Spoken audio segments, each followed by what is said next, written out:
what's up? It's your man Big Sexy here at Edgefest, standing here with one of the organizers and local business owners.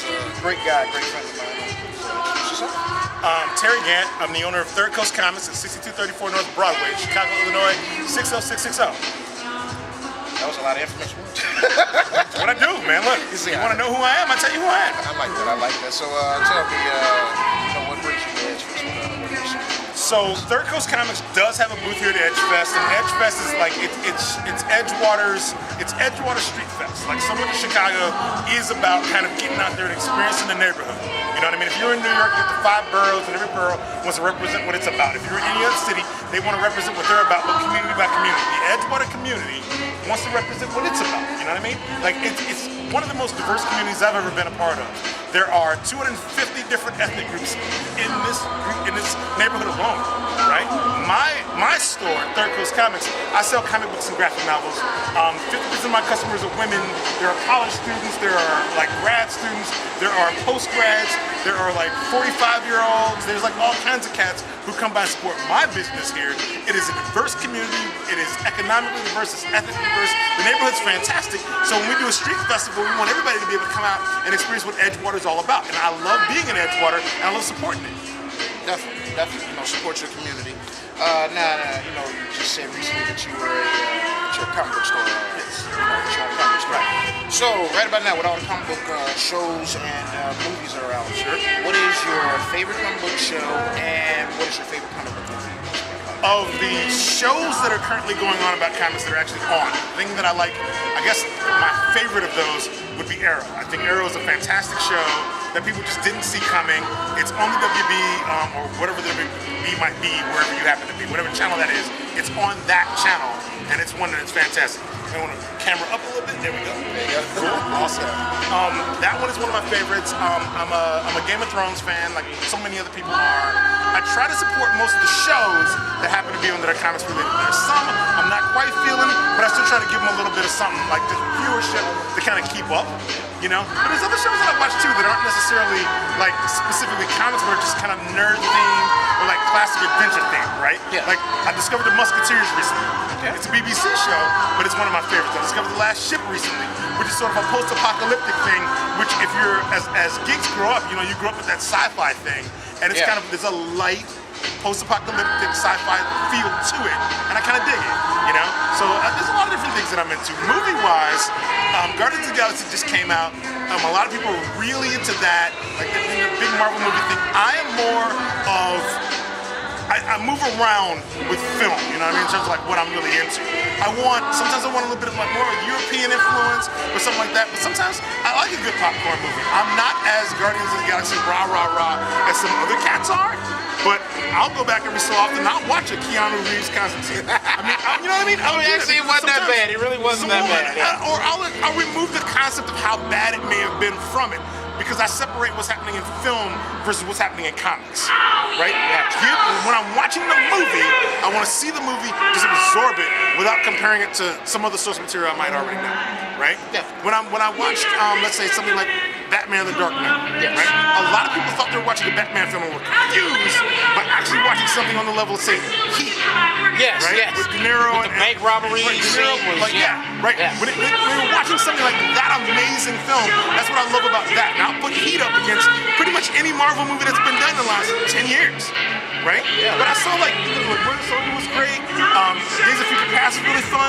I like Man of Steel. And I know there's some criticism about it, but I didn't care. I like Man of Steel. I love Man of Steel was a great movie. It was good. It gave me action like I wanted. When it comes to movies that are comics related, to me, I will just take those things for what they are, not comparing them to the source material as much as I possibly can, right? And just absorb it and just feel it. I'm good with that. Definitely.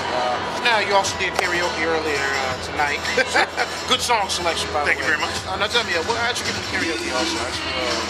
I'm not, let's see, the first time I think I ever did karaoke came mostly out of the idea that when I'd be riding around in the car with people and a song would come on the radio, everybody just bust out trying to sing the song, and once you got past whether or not you did the song well, it didn't matter. You're with your boys, or you're with your friends, you and the girl in the car, and you're cruising down the highway, you got a 5-hour drive ahead of you, and I think the thing that made it happen was I was on a work trip at 5 hours to get from Chicago to Cincinnati, and we're playing the radio, and Lido Shuffle came on.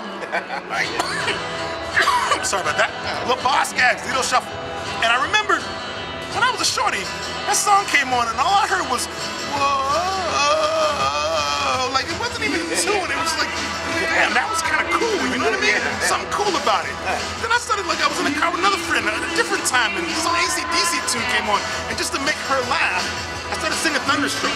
And I was like, you know what? I just like singing these damn songs. And I'm not trying to be Beethoven or like, I'm not trying to be like, you know, Mozart the next. I don't want to be Johnny Gill, you know what I'm saying? I ain't trying to like break it down like that. But singing songs with your friends is fun. It's not about being the best at it. It's about appreciating the tune and celebrating. It's a party atmosphere, right? So I started going out to karaoke places and just kind of like doing tunes that were kind of in my range, that were my thing, and just finding out what's good for you to do and where it fits in and whether or not the crowd is receptive. I go to some places and I'll do some AC/DC and people be like, oh my God, that was awesome. I'll go to some places and do AC/DC and cats will look at you like, that's not from the 90s, right? But you just, karaoke is karaoke. That's what it's about, right? It's about figuring out what your room is and just having fun with your friends, you know?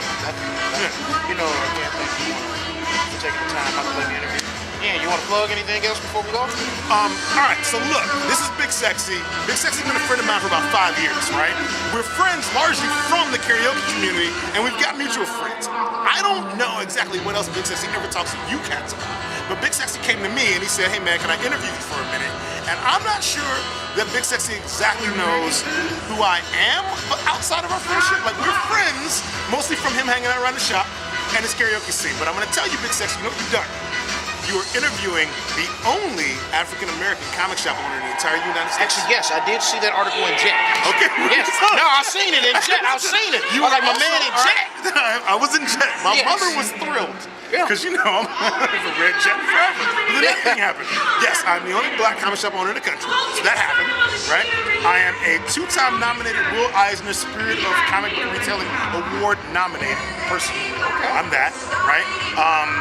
There was something else I want to tell you about me that you might not have known. Oh, I'm a professional dungeon master.